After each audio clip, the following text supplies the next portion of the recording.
wasallam, "Idza ra'aitumuhu fasumu." Jika kalian melihat hilal, maka berpuasalah kalian. Artinya besok sudah masuk bulan Ramadan. Wa idza ra'aitumuhu fa'aftiru, dan jika kalian melihat hilal Syawal, maka berbukalah. Artinya besok telah lebaran. Fa in ghumma 'alaikum faqdurulah, dan apabila ternyata terhalang oleh mendung, faqdurulah, maka perkirakanlah ya, bulan tersebut. Wa fi lafzin faqduru lahu salasina. Dalam beberapa riwayat ya, lengkapnya adalah faqduru lahu salasin. Perkirakanlah atau genapkanlah dia menjadi 30 hari. Ya, wa fi lafzin akhar fa'akmilu iddata sya'bana salasin. Sempurnakanlah bilangan Sya'ban menjadi 30 hari. Ya, jadi kalau ini mendung yang rata yang menutup seluruh negeri, maka ya, digenapkanlah bulan tersebut menjadi 30 hari. Ya. Karena asalnya bulan itu antara 29 dan 30. Ya. Bulan-bulan Hijriyah antara 29 dan 30. Ya. Aslinya 29, namun ya, dalam kondisi tertentu dia bisa menjadi 30. Ya. Bisa jadi karena dia tidak terlihat. Ya. Baik itu secara aslinya dia tidak terlihat karena ya, belum saatnya. Atau yang kedua karena dia terhalangi oleh adanya mendung. Ya. Dan tata cara untuk menentukan masuknya bulan Ramadan yang diakui dan yang sahih adalah dengan menggunakan metode ru'yah dan tidak menggunakan metode hisab. Jadi metode hisab hanya sebagai ya, pembantu saja ya, atau perkiraan saja. Dan untuk kepastiannya, untuk penentuan hukumnya, maka tetap menggunakan metode ru'yah. Dan inilah yang digunakan oleh berbagai negeri Islam di mayoritas seluruh dunia ya. Mereka menggabungkan antara hisab dan ru'yah. Bahkan di Indonesia pun juga menggunakan hisab, namun dalam penentuannya, karena pengambilan apa namanya bulannya masuk atau tidak, mereka masih menggunakan ru'yah. Sama di Saudi Arabia pun juga demikian. Mereka juga memiliki metode hisab, namun dalam penentuannya tetap mereka mengandalkan ru'yah. Jadi hisab ini hanya sebatas perkiraan saja, dan hukumnya yang digunakan ya, adalah menggunakan patokan ruqyah. Wala yuqbalu fi baqiyati syuhuri illa adlan. Dan tidak diterima di selain bulan Ramadan kecuali dua saksi. Artinya persaksian untuk masuk bulan Ramadan itu cukup satu orang saja, satu orang yang adil, artinya dia orang yang soleh, yang melihat hilal, kemudian dia melaporkan temuan tersebut kepada waliul amr, maka kemudian laporan ini pun diterima dan kemudian menjadi sah bahwasanya besok sudah masuk bulan Ramadan. Namun untuk bulan yang lain dari selain bulan Ramadan, maka harus menggunakan dua saksi. Harus menggunakan dua saksi dan tidak cukup dua saksi saja. Ini dua saksi laki-laki. Baik. Kemudian poin berikutnya yang telah kita bahas juga kemarin adalah wajibu tabiitun niyyah li siyamil fardhi. Wajibnya untuk ya berniat ya di malam hari sebelumnya ya. Tapi itu niat artinya menginap. Bataibi itu artinya bermalam atau menginap. Artinya dia telah berniat ya di malam harinya untuk berpuasa di esok harinya. Dan malam hari ya tabi dari kata baitu batayabitu ya. Malam hari itu hitungannya dari maghrib ya, sampai fajar ya. Hitungannya dari maghrib sampai fajar fajar ya. Di waktu manapun di antara waktu-waktu tersebut, maka itu boleh digunakan untuk menetapkan niat. Ya. Dan sahur ya, yang dilakukan oleh sebagian mayoritas kaum muslimin dalam berpuasa, sahur yang dilakukan itu pun juga sudah termasuk dari niat. Karena tidaklah seorang bangun sahur malam-malam ya, jam 3 kemudian masak dan makan, kecuali pasti dia sedang mempersiapkan diri untuk berpuasa. Ya. Jadi sahur pun juga termasuk dari niat ya, niat yang berupa perbuatan.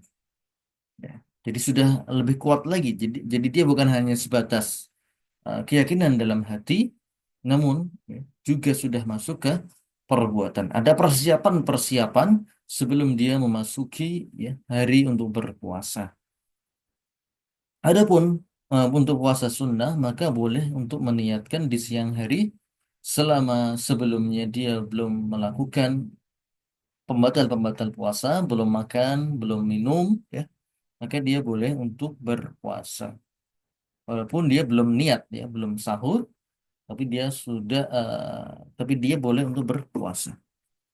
Wal maridul ladzi yatadarraru bisawmi, ya, dan orang sakit yang merasa berbahaya, ya, dengan puasanya atau semakin memperparah sakitnya jika dia berpuasa, maka dia ya, berbuka.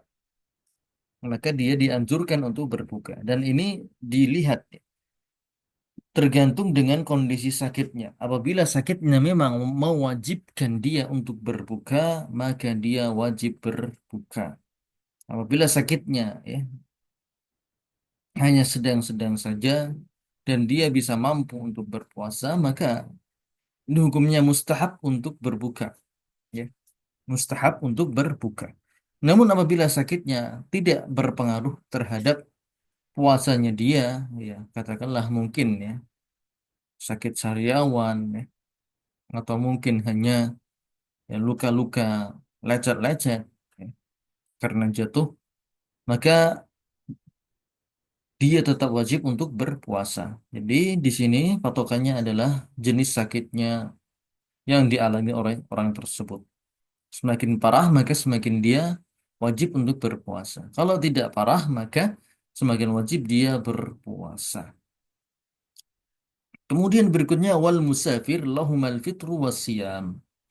Orang yang bersafar yaitu orang yang keluar dari negerinya dengan jarak lebih dari 80 kilometer, itulah yang disebut sebagai safar, maka dia boleh untuk berbuka wasiyam ya, dan juga boleh untuk berpuasa. Jadi dia nanti memilih ya. Dia nanti memilih dan ini juga tergantung dengan kondisi safarnya ya. Apabila dia memang ternyata kesusahan untuk safar kecuali kalau dia berbuka, maka dia wajib untuk atau sangat dianjurkan untuk berbuka ya.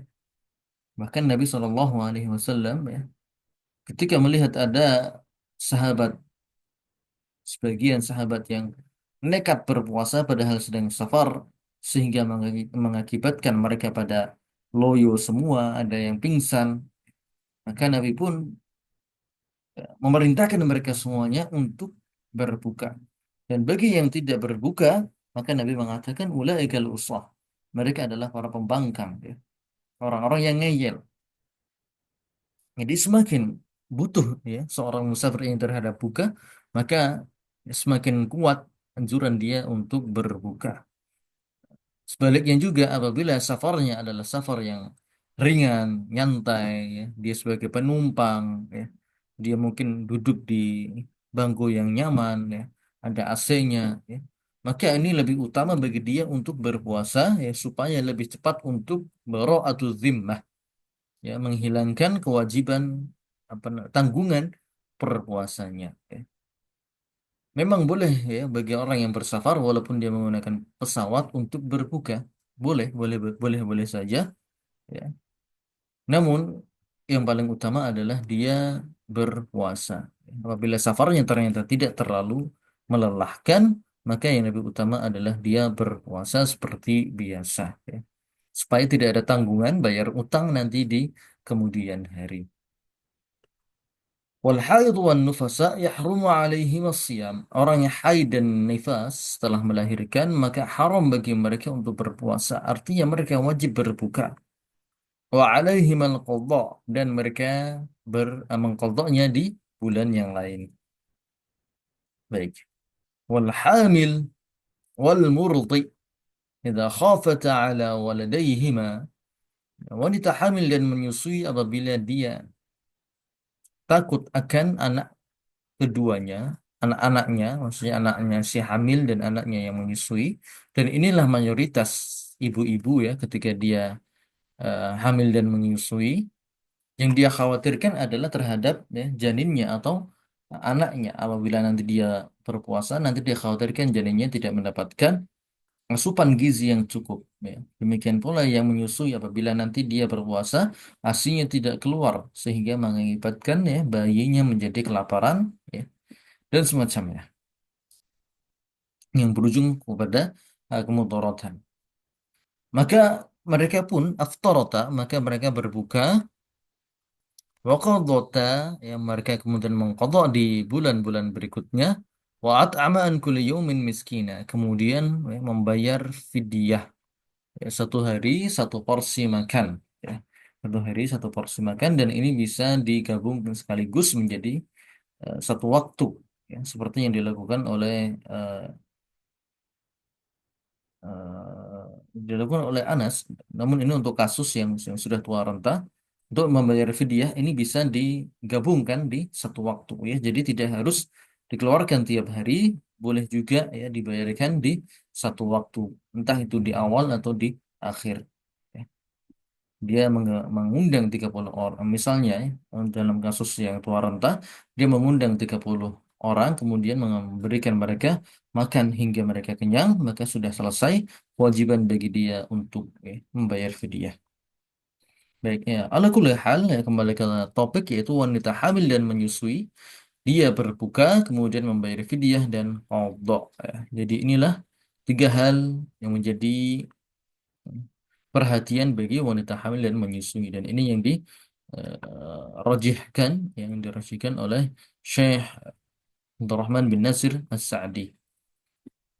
Wal ajiz anis saum, ya kemudian orang yang tua renta yang tidak mampu berpuasa barin karena usianya sudah sangat sepuh ya, sudah 80 tahun lebih, 90 tahun lebih, yang sudah lemah, au maradhin la yurja bur'uhu, atau penyakit kronis yang sangat sukar untuk ya, kembali sehat, fa innahu yut'amu an kulli yaumin miskina, maka dia pun ya, membayar fidyah setiap hari ya, satu porsi makan ya, satu porsi makan ya. Bisa matengan atau mentah ya. Kalau matang maka dengan lauknya, ada nasi ya, satu kotak ya, satu kotak nasi, di situ ada nasi, kemudian ada lauknya dan juga pelengkapnya, ya, satu porsi per orang satu hari satu porsi. Kemudian kalau mentahan maka kurang lebih sekitar 600 gram ya, kurang lebih sekitar 600 gram beras. Ini menurut sebagian ya ulama yang mengkonversikan dalam bentuk beras. Kemudian yang poin berikutnya, waman aftara fa'alaihi al-qadha faqat. Ya. Apabila ada orang yang dengan sengaja membatalkan puasanya dengan makan ataupun minum, maka dia wajib mengqadha'nya. Ya, wajib untuk mengqadha'nya.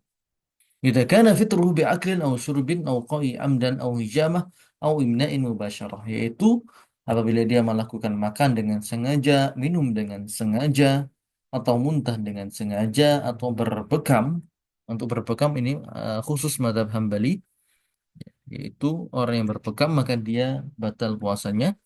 Au imna'in mubasyarah, atau bercumbu hingga sampai keluarnya air mani, maka ini pun ya, dia batal puasanya dan wajib untuk mengqadha'nya di bulan yang lain. Baik.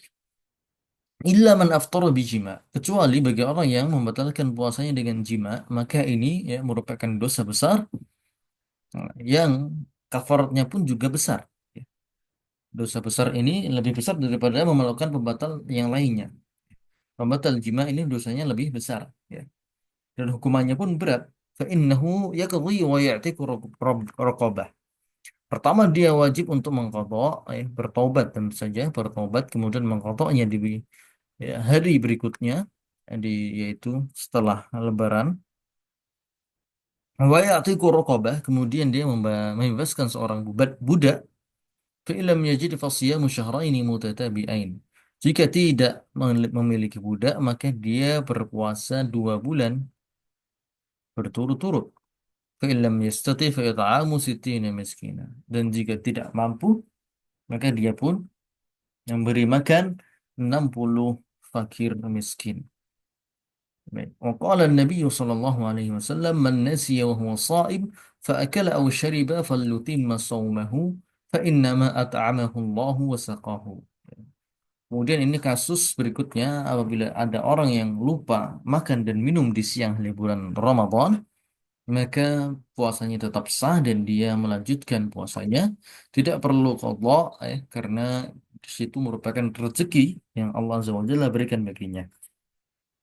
Namun bagi temannya yang melihat temannya berbuka dengan lupa karena lupa, maka wajib untuk diingatkan. Apabila ada yang melihat, maka wajib untuk diingatkan. Wajib untuk diingatkan karena dia sedang melakukan hal-hal yang bisa membatalkan puasanya. Walaupun dia lupa, dia tidak berdosa di situ, namun tetap saja itu merupakan sesuatu yang mungkar, sesuatu yang mungkar. Tetap kemungkaran, tetaplah kemungkaran, namun di situ dia memang tidak berdosa. Dan ketika melihat kemungkaran, maka kewajiban kita adalah untuk mencegahnya atau merubahnya. Baik. Kemudian, waqala Nabi sallallahu alaihi wasallam la yazalun nasu bi khairin ma'ajjalul fitr. Kemudian di sini ada sunnah-sunnah dalam berpuasa. Kita tulis sunnah-sunnah dalam berpuasa. Sunnah-sunnah dalam berpuasa.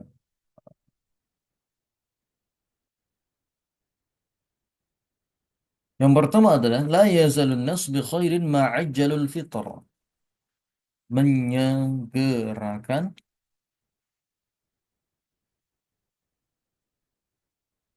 berbuka, kemudian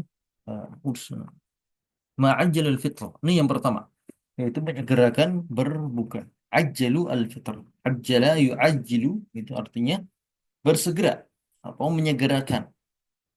Al-fitr artinya buka puasa.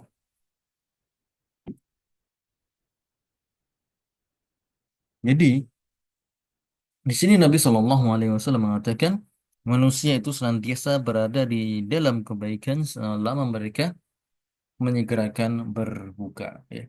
Karena berbuka merupakan salah satu di antara amal soleh, dan orang yang menyegerakan amal soleh maka itu merupakan alamat dia berada dalam kebaikan, ya. Insya Allah terus menerus dalam kebaikan, ya.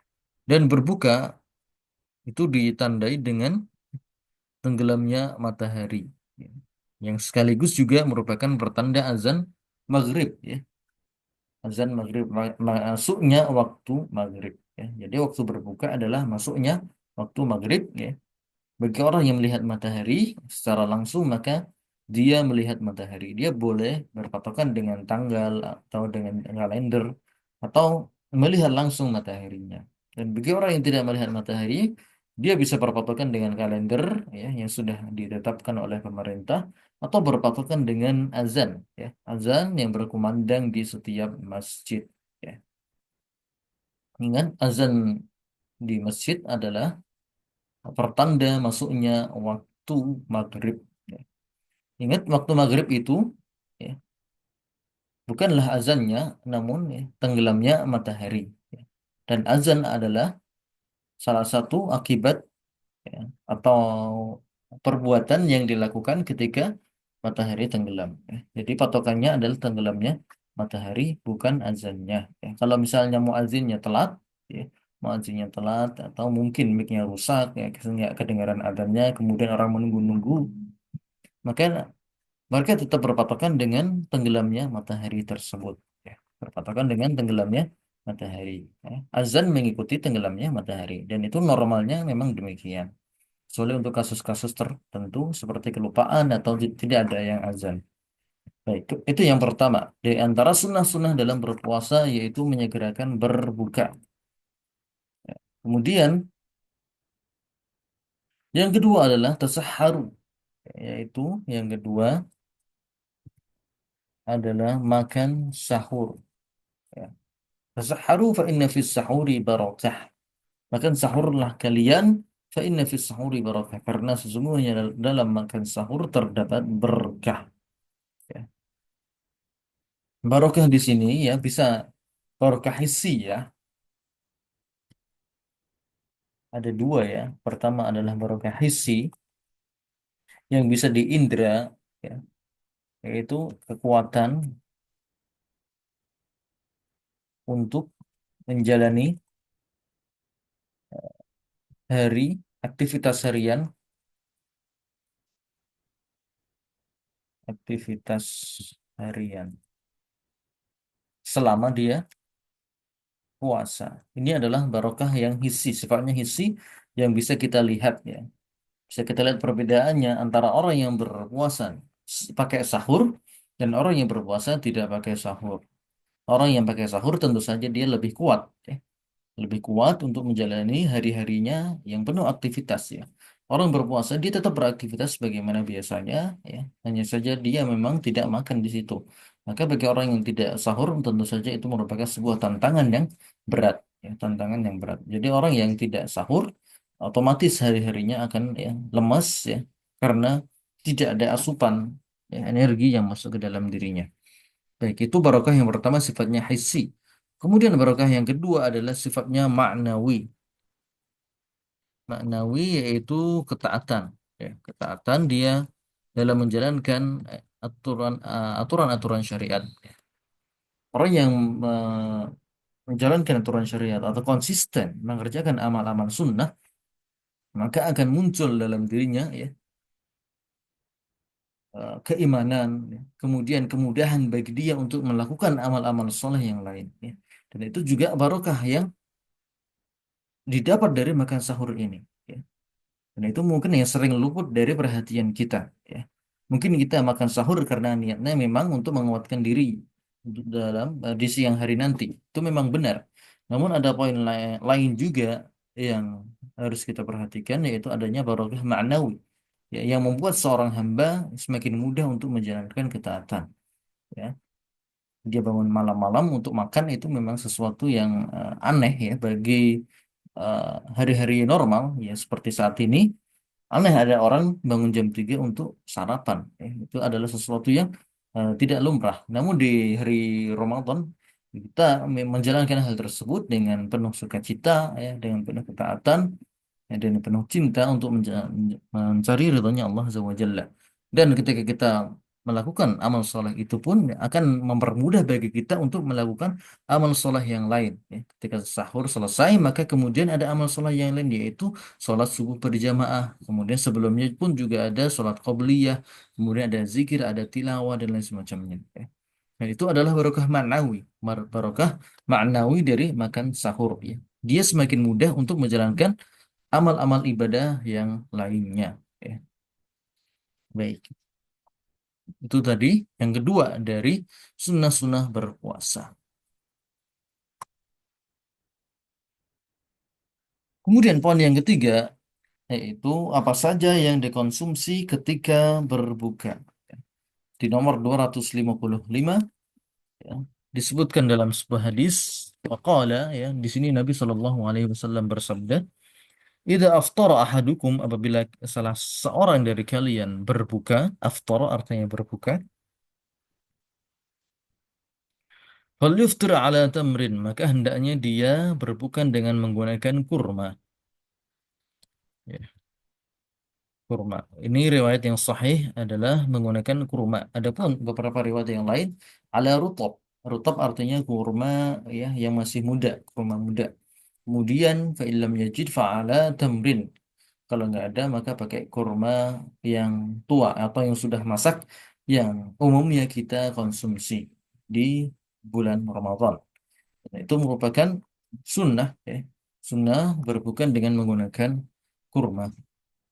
Dan alhamdulillah di era sekarang ya, kurma sangat mudah untuk kita temukan ya, di setiap swalayan, baik itu di supermarket ataupun minimarket, bahkan di pasar-pasar, baik itu dijual secara langsung ataupun online, semuanya menyajikan kurma ketika bulan Ramadan ya. Jadi kurma merupakan ya sunnah yang sekarang sudah mudah untuk didapatkan. Berbeda dengan beberapa tahun yang lalu ya mungkin sebelum ada di Indonesia ini sebelum adanya perdagangan ya yang besar-besaran ya mungkin tahun 700-an, 1700-an atau 1600-an ya yang sangat susah untuk mendapatkan kurma kecuali dari ya jamaah yang datang dari daerah Timur Tengah maka tidak bisa mengamalkan sunnah tersebut. Adapun untuk saat ini maka alhamdulillah kita mudah untuk mengamalkan sunnah ini ya. Fa'ilam yajid falyiftur ala ma. Apabila tidak ada kurma, maka sunnahnya adalah dengan air putih. Ma artinya air putih. Fa'innahu tahurun. Karena itu merupakan ya yang mensucikan. Tahur artinya air yang suci dan mensucikan. Mensucikan baik itu fisik ataupun maknawi ya. Mensucikan ya akhlak kita ya. Air putih ini juga bisa mensucikan akhlak atau perilaku apabila diminum ketika berbuka. Baik. Kemudian ada beberapa persoalan mungkin yang masyhur berbukalah dengan yang manis ya. Ada suatu ungkapan yang masyhur yaitu berbuka dengan yang manis ya. Dari mana asal muasal ini? Dari mana adanya ungkapan ini? Berbukalah dengan yang manis. Perlu digarisbawahi ini bukanlah hadis Nabi. Ini bukanlah hadis Nabi ya, bukan pula asar dari salaf, namun ini adalah ijtihad dari para ulama mutaakhirin yang tidak mutaakhirin banget yaitu mungkin yang hidup di sekitar 1700-an atau 1800 dan semacamnya ya dan bukan di era ini artinya mereka ada di suatu wilayah yang jauh dari kurma ya yang jauh dari hasil kurma tersebut ya mungkin katakanlah di Indonesia di tahun 1700-an yang sangat susah untuk mendapatkan kurma kecuali dari eh, kapal-kapal yang lewat Timur Tengah ya maka kemudian bagaimana mengamalkan sunnah tersebut ya bagaimana cara mengamalkan sunnah idza aftara ahadukum falyuftir ala tamrin maka kemudian para ulama pun mengkiaskan kurma ini dengan makanan yang mirip dengannya apakah ada makanan yang mirip dengan kurma jika ada maka kemudian dianjurkan juga untuk mengonsumsi hal tersebut karena ada kesamaan antara dia dengan si kurma yaitu sama-sama manis sama-sama uh, memberikan energi bagi orang yang sedang kelaparan atau kehausan maka muncullah di situ ya, sebuah ibarah sebuah pernyataan dari para ulama tentang dengan berbukalah dengan yang manis dan ini bisa kita dapatkan dalam buku-buku Syafi'iyah ya uh, buku-buku Syafi'iyah yang mutaakhirin namun bukan yang kontemporer ya yang mutaakhirin ada istilah demikian ya, ada urutan-urutan tentang tingkatan berbuka makanan apa yang paling dianjurkan ketika berbuka yang pertama adalah rutop yaitu kurma muda baik kita tuliskan di sini ya urutan makanan urutan ya buka makanan buka puasa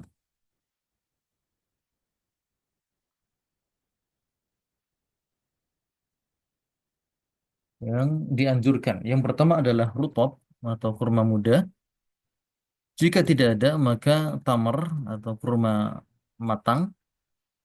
Kemudian yang ketiga adalah air putih. Dan ini sesuai dengan nas hadis. Ya, tiga ini. Kemudian yang keempat ya, adalah olahan dari kurma. Ya. Mungkin ya olahan-olahan dari kurma. Semacam kue kurma atau ya, bubur kurma dan semacamnya. Kemudian kalau tidak ada, maka berpindah dengan makanan yang bisa yang mirip rasa dan khasiatnya dengan kurma, yaitu yang manis-manis, yang manis-manis. Itu urutannya, ya. Dan ini bisa kita dapatkan dalam kitab-kitab Syafi'iyah mutaakhirin. Ini rutop, tamar, air putih, kemudian olahan dari kurma, ya. Kemudian juga makanan atau minuman yang bisa dikiaskan dengan itu semua, dengan rutop atau tamar, ya. Baik. Kemudian waqala sallallahu alaihi wasallam man lam yada' qawla zur wa la 'amala bihi wal jahl falaysa lillahi hajah fi an yada'a ta'amahu wa syarabahu. Oke, kemudian tadi di antara sunnah-sunnah berpuasa ada berbuka, kemudian makan sahur, kemudian yang ketiga hmm, adalah meninggalkan kemaksiatan. Malam yada qaula zur, siapa saja yang tidak meninggalkan, yada artinya meninggalkan.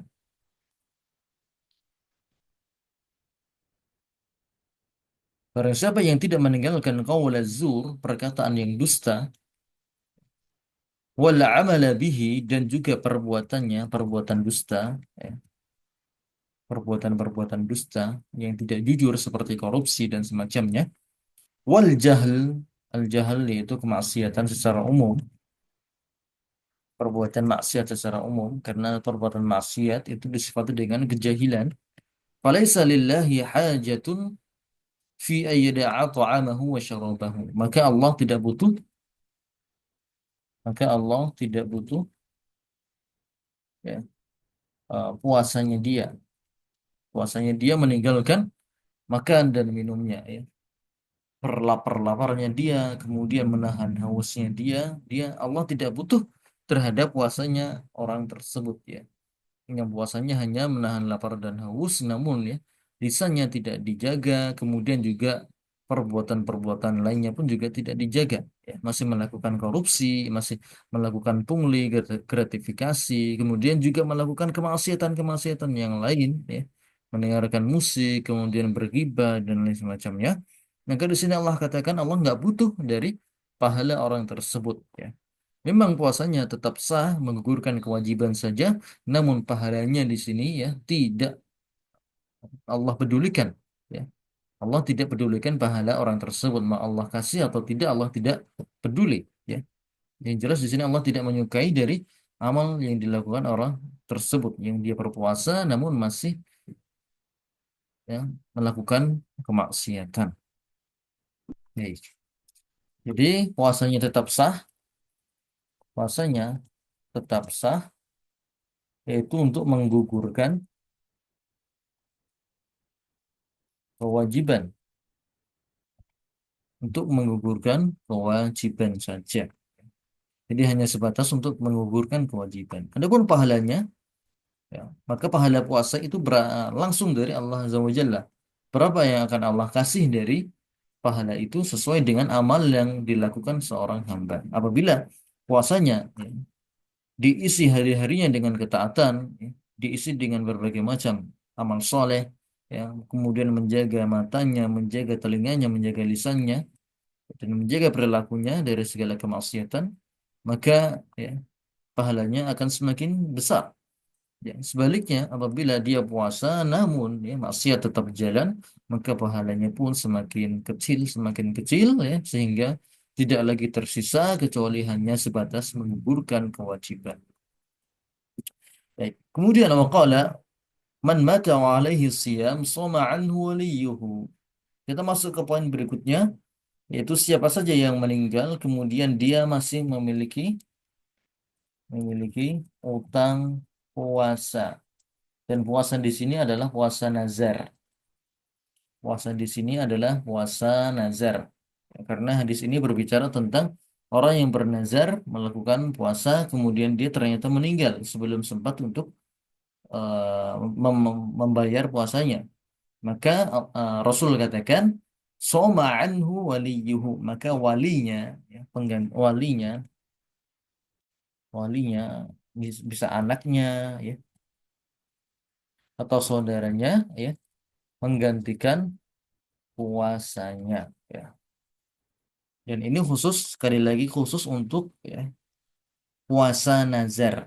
Puasa nazar. Adapun puasa Ramadan maka ya, walinya atau anaknya tidak menggantikannya, tidak perlu menggantikannya. Misalnya ada ibu-ibu ya, dia haid di bulan Ramadan 1 minggu. Kemudian belum sempat dia membayar utangnya, dia meninggal ya, di bulan Syawal setelah Lebaran ya. Qadarullah karena terjadi sesuatu apa, kemudian meninggal dan dia masih punya utang 7 hari. Maka apakah dibayar? Maka jawabannya adalah tidak.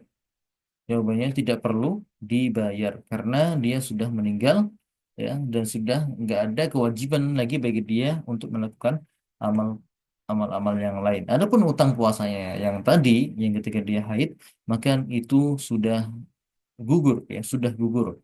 Demikian pula orang yang sakit ya orang yang sakit nggak bisa puasa ya, kemudian dia Syawal sehat, kemudian tiba-tiba meninggal, ya, maka utang-utang puasanya pun juga otomatis gugur, ya. Dan walinya, anaknya atau saudaranya tidak usah untuk menggantikan puasanya atau tidak perlu untuk membayar fidyahnya. Baik. Jadi membayar utang puasa ini khusus untuk puasa nazar dan inilah yang dikatakan oleh Imam Ahmad terkait dengan hadis tersebut. Jadi hadis ini dikhususkan pengamalannya untuk puasa nazar. Adapun ya puasa Ramadan maka tidak, ya. Maka tidak perlu untuk dibayarkan anaknya atau walinya. Baik, kemudian kita masuk ke poin berikutnya wasu'ila an shaumi yaumi Arafah. Kita akan masuk ke puasa-puasa sunnah.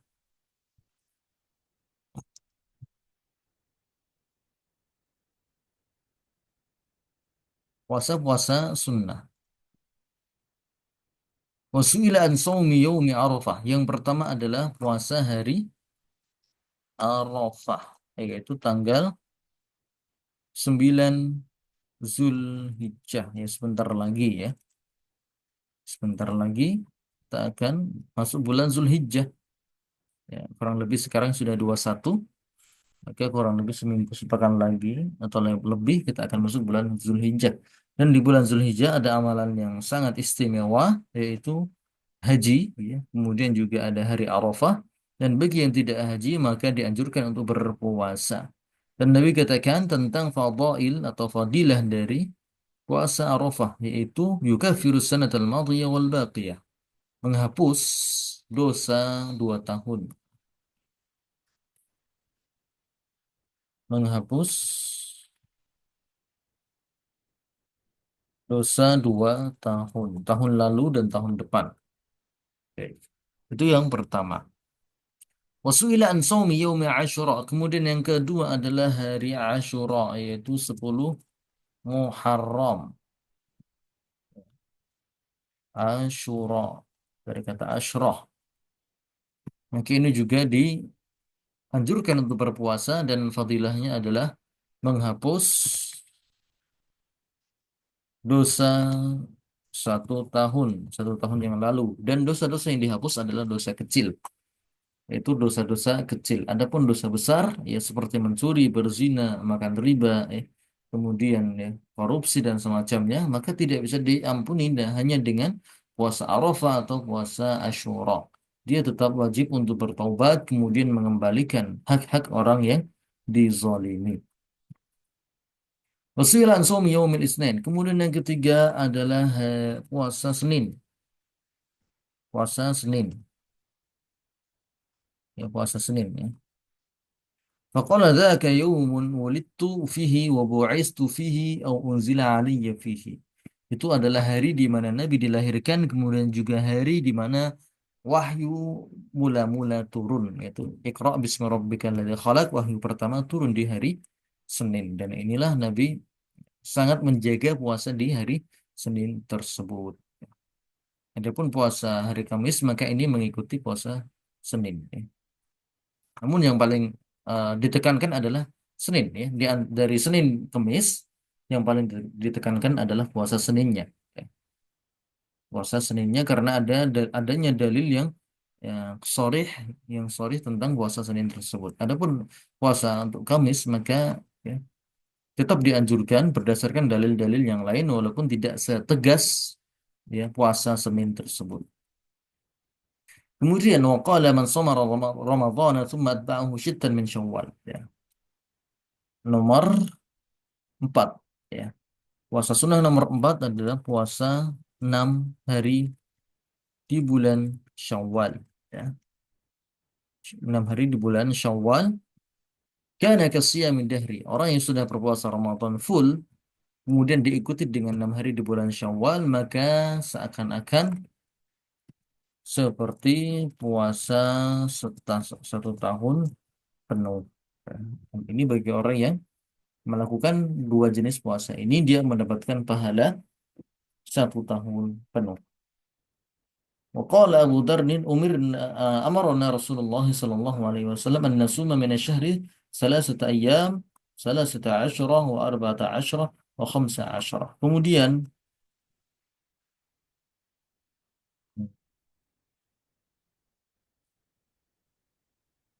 yang berikutnya adalah yang poin kelima, yaitu puasa 3 hari setiap bulan. Ya. Yang mahfud atau yang ada dalam hadis-hadis yang sahih adalah 3 harinya saja, 3 hari setiap bulan. Ya. Adapun rincian tentang tanggal-tanggalnya, maka ini statusnya adalah hadis yang hasan, statusnya adalah hadis hasan. Namun yang sharih adalah 3 hari saja, 3 hari tanpa menyebutkan tanggalnya. Boleh di awal, ya, boleh dia berurutan, atau boleh dia mencar-mencar. Yang penting ya 1 bulan itu dia puasa 3 hari, dan inilah yang ditekankan. Adapun penekanan tentang 13, 14 dan 15, maka ini hukumnya mustahab, ya. Hukumnya dianjurkan, ya, dianjurkan. Walaupun tidak sekuat yang tadi, ya, dalil tentang dianjurkannya puasa 3 hari setiap bulan. Kemudian wanaha an sumi yaum. Ya, oke. Berikutnya adalah hari-hari yang dilarang puasa. Hari-hari yang dilarang puasa yang pertama adalah Idul Fitri, kemudian yang kedua Idul Adha, kemudian yang berikutnya adalah hari Tasyrik, yaitu 11, 12 dan 13 Zulhijjah. Ya, ini adalah hari-hari yang dilarang untuk berpuasa. Idul Fitri, Idul Adha, dan hari Tasyrik. Yaumul Fitri wa Yaumun Nahri. Dan hukum berpuasa di hari ini adalah haram, ya. Jadi benar-benar dilarang untuk berpuasa di hari-hari tersebut. Idul Fitri, Idul Adha, dan hari Tasyrik. Ayyamu Tasyrik, ayyamu akal wa syurbin. Hari Tasyrik adalah hari untuk makan dan minum dan juga berzikir kepada Allah Azza wa Jalla.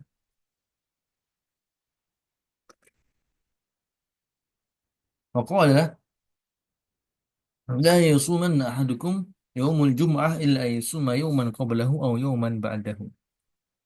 Kemudian ini adalah puasa makruh. Puasa yang makruh adalah puasa di hari Jumat, ya, khusus Jumat. Puasa khusus hari Jumat ini hukumnya makruh, ya, berdasarkan hadis tersebut, ya.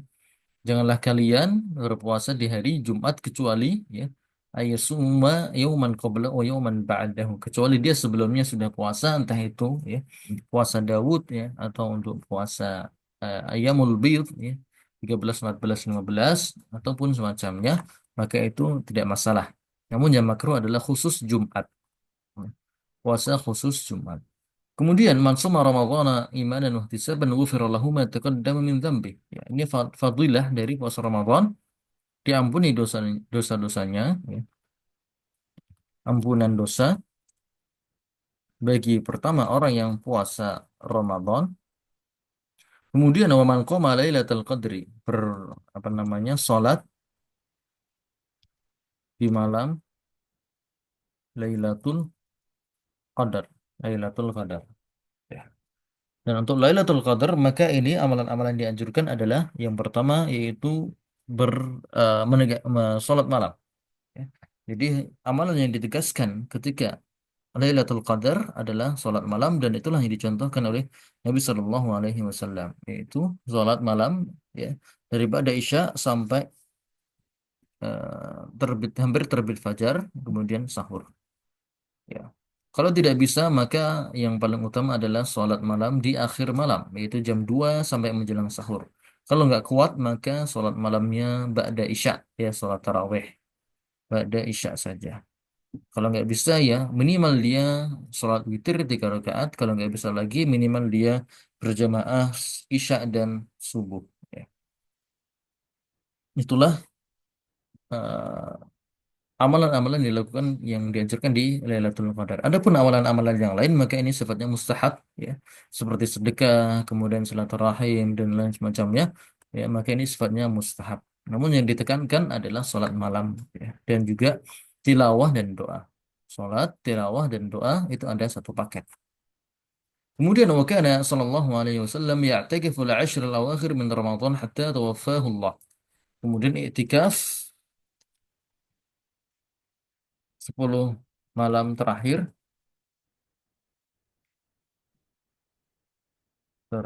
dari bulan Ramadan. Ini adalah sunnah yang dianjurkan untuk dikerjakan di 10 malam terakhir bulan Ramadan, yaitu beriktikaf, itu artinya dia memutuskan semua hubungan dengan manusia untuk sementara waktu, untuk fokus ya, menguatkan hubungan dia dengan Allah Azza wa Jalla. Itu fungsi utama iktikaf ya. Jadi bukan ya, pindah tempat untuk bergosip atau pindah tempat untuk ya ngumpul-ngumpul bareng atau camping di masjid ya, bukan demikian. Namun sejatinya etikaf adalah untuk itu tadi ya, memutus hubungan dengan manusia untuk sementara waktu, untuk fokus ya menguatkan hubungan dia dengan Allah Azza wa Jalla. Kemudian yang ditutup dengan la tushaddur rihalu illa ila salasati masajid. Ya. Ini adalah tempat-tempat yang dianjurkan untuk tempat-tempat yang dianjurkan untuk iktikaf 3 masjid utama. Tempat-tempat yang dianjurkan untuk beriktikaf adalah 3 masjid utama. Yang pertama Masjidil Haram, kemudian yang kedua Masjid Nabawi, kemudian yang ketiga Masjid Aqsa. Ya, ini 3 tempat yang dianjurkan untuk diziarahi dalam rangka ibadah atau untuk iktikaf di sana. Adapun untuk masjid-masjid yang lain maka boleh juga digunakan untuk iktikaf ya, dan boleh digunakan untuk ya, hal-hal yang lain yang bernilai ibadah. Namun yang paling utama yang tidak boleh safar berlelah-lelah ke sana kecuali untuk maksud ibadah khusus yaitu sholat di sana kecuali kepada 3 masjid ini. Baik. Demikian insya Allah untuk materi ujian maka dari nanti akan kita sampaikan ya kurang lebih dari jenazah zakat. Hmm, kalau tidak salah dari ya sholat jamaah, dari sholat jamaah materi ujiannya adalah dari sholat jamaah hingga akhir dari kitab shaum ya, bab sholat jamaah wal imamah hingga akhir dari kitab shaum. Wallahu taala a'lamu bishawab. Baik, apabila ada yang ditanyakan tafadhol sebelum kita akhiri.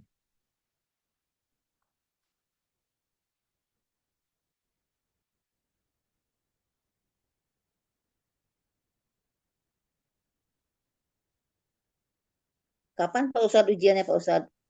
Insya Allah pekan depan nanti menunggu pengumuman ya, menunggu pengumuman. Insya Allah pekan. Jadi materinya dari mana Pak Ustadz tadi? Sholat tadi halaman berapa ya? Jamaah ya? 78. Sholat jamaah dari sholat Sholat jam jamaah sampai terakhir tadi. dengan saum ya? Iya sampai saum, sampai selesai saum. Allah, ya Pak Kurang Ustadz. lebih Boleh Pak Ustadz? 49. Ah, baik. Ya, kasih Pak Wallahu Ustadz. taala a'lam bishawab ya. Kita tutup dengan doa kafaratul majelis. Subhanakallahumma